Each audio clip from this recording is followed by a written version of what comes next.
Hello and welcome to another episode of Rake Reflects. So, starting from the hero selection, because we're not going to be able to really talk about turn one, because I take Skip. Skip, I think, I don't know, it's possible Fallen Angel is a little bit better. Skip is a little bit more of a high variance hero. Fallen Angel's like, if you really need to get a top four, it'll get you a top four. Skip has a little bit more trophy potential, or crown potential in this particular game.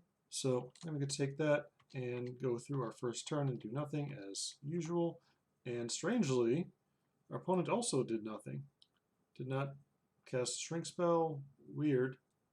But then we get super lucky by being able to get lucky in the second round, which is just the best character you can see for Skip. Just the amount of economy it gives you over the first few turns of the game when Skip needs to stabilize is top notch.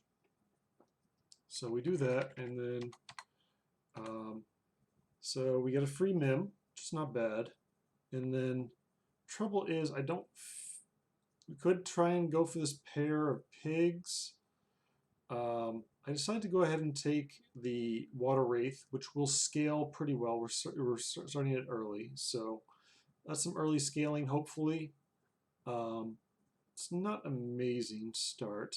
Would have preferred to get lucky and hit a reduce a 3-cost unit and be able to buy 2 3s this turn. But so it goes.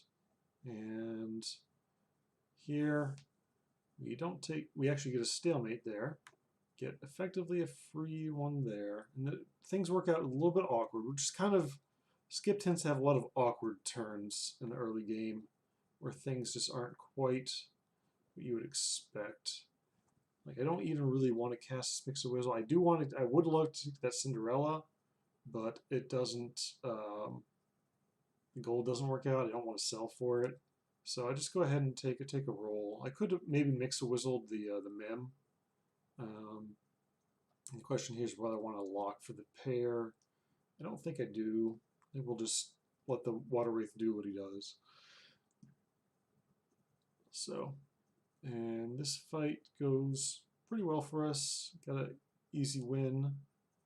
And now things are looking up. We get a cheap monster book, and we get this, what is it? It's the Tree Prince. I always, he might have an actual name. I think he's the Tree Prince. But anyway, so we get the Tree Prince. We get him early, so we should be able to actually get that level 4 quest done pretty easily, since it's only turn 3.1.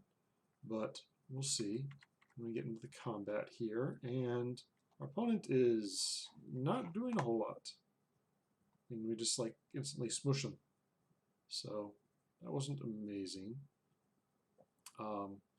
Here we do take the pair of the Princess Peeps, and we'll take another pair on the Water Wraith and go ahead and sell out of that. Get a little bonus stats on our Tree Prince. Get that to transform quicker. And yeah, things are pretty good start. 36 health, already at 4.1. So solid. And we get into this combat, which goes pretty well. Our opponent has kind of must have done a kiss or something with a upgraded polywoggle, and we don't really have a great board, but it's good enough to beat us. We only take minimal damage, and then here we can go ahead and take a look at some 5s, which I'd like as an idea. And these aren't the most amazing ones. I go ahead and just take the Neon, because we have no treasures currently, so being able to, going into level 5 next turn, just be able to pick up one of those and get a level 5 treasure should be able to get us very well into the late game. And we need just one more proc from the Tree Prince, and things are looking pretty good here. Nothing amazing. We don't have a particular direction that we're going into at the moment, but things are looking all right. Okay, we got our quest complete. We're able to get that in. Get a lot of good scaling on our Water Wraith. Win the combat, which is very nice. And this level 4 treasure, it's going to be a forking rod, which especially with that's spell already in there, the free gold. I'm going to do that. I'm going to take Crystal Ball, and then this is a little bit of a tough one here. What do you want to do here? I decided to just go ahead and embrace the ability to get as many higher level treasures and characters as possible. Does not go the best with our fork ball because now we can't get the hat to go with it, but it's all right. And we get to double down on this candy rain. It's pretty nice. We bought a lot of characters this turn, and I think it even procs the tree prince because the tree prince upgraded this turn. So nice hit there, and then we could lock this and just look at all sixes next round. And that sounds good to me because we're just gonna fork, get double sixes on everything, and decide where we want to go from there. So let's go ahead and get into this combat. Oops. You should have been doing this the whole time, but hopefully you can forgive me. Things are a little bit smaller. So now we get into there, we get to look at all sixes, and could go a couple of different routes. Just the Broomhilda would be a nice solid upgrade no matter what. But it looks like we're gonna be doing some mage work here. Pretty simple to me, and then we can go ahead and sell out and get this second monster book in there, so we get even extra scaling over our Sign of the Storm, and things we're starting to get somewhere. It's not amazing. We are looking for a cost reducer to let us cast these spells a lot more spells per turn. But the books are doing a fair job right now. But how does this combat go? This combat goes okay. Yeah, because once we get through, their backline isn't too scary, so we get a tie out of that. But we're really looking for an Aeon to reduce our costs. And we're happy enough to go ahead and fire off this shard and turns that into a Medusa. We can go ahead and we're going to pick up the Baba Yaga in anticipation of getting an Aeon, so we can really hit hard there. And then things get kind of weird because we have to play down a unit to take this level 4 treasure, which we do. And then we don't really want any of these treasures aren't really upgrades for us, so we skip it and then gotta try and burn off this gold, which we unfortunately can't hit any spells to do so. So we're going in here, and our opponent is on a definite copycat build, which when the hits work out like that, it works out pretty well for them. But we don't take too much damage, so that's good. Thought about casting this. Do I? I guess I do. And then we definitely don't want to waste gold on that 4-cost spell. And okay, we can get ourselves another spell book. Isn't too bad. Thought about grabbing the pumpkin, but since we already turned our Baba Yaga good, it's really not that interesting to us to do so. And then positioning here is a little bit awkward, but I think it's fun to have the Baba Yaga not get the first attack in. And we'd go ahead and sell because we could get like a Candy Rain or a 0-cost spell that we could double up on. And then in this combat, we can fire off a bunch of spells. Don't really get there. Take a good chunk of damage. Getting a little tired of that. But things are going in a way. We've got monster books up the yin yang. And I think I just skip this treasure. Yeah, I go ahead and skip this treasure, buy a second monster book, and cast double kidnap. So we're going to get 2 copies of whatever the first thing they on their side that dies. And we've got some stuff going. We're casting, you know, 5 spells in combat at level 6. That's pretty good. You get your Pigomorphs and a lot of stuff in there. So let's go ahead and get into this combat. And against this Loki, we managed to kill their. We don't kill anything there. Our first kill is the upgraded monster book, which is interesting, let's say. Our spells aren't particularly useful. We do manage to avoid attacking directly into the scam tree, but we can now have double upgraded copybook. So we're casting just a ton of spells in combat. Still, outside of combat, aren't casting that many spells, and we are down low on life. This is not an ideal life total, but we're still alive. So, and this is a pretty reasonable looking board, actually. You do need the spells to be helpful, but, and then this shop is pretty great for us. We get to go ahead and do that. We get to double up on a couple spells here. Decide to just, it doesn't really matter where we throw this. I just put it on the first copybook. And I decided to go ahead and get this True Love's Kiss in there, and I should have rearranged things to play the pumpkin, but I just ran out of time, wasn't able to do so. But we'll just rely on our in-combat spells to carry us, which they do pretty good here. We got some good hits.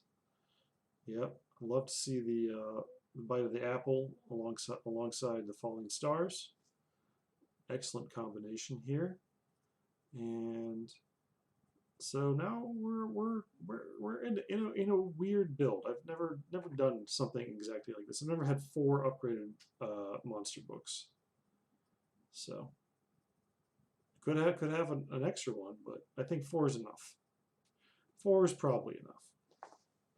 And we're not really seeing anything that can help us too much. Question about whether we want to start firing off these spells. I don't want with the pumpkin. And here I can't really cast that's Beauty's Grace, so we go ahead and cast that, and we get to like double down on these spells, which is not bad.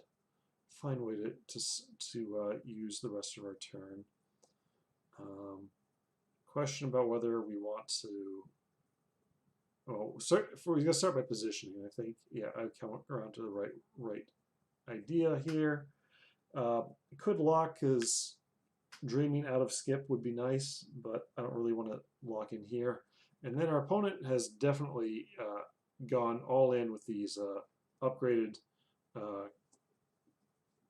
copycats and doing the monster book thing, along with an upgraded friendly spirit.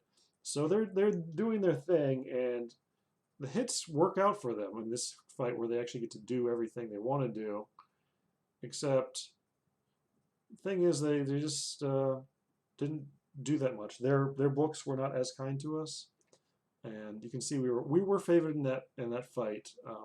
With the way the hits went, I don't think we were favored, but fortunately their spells are pretty bad. So we're going to go ahead and cast that health potion.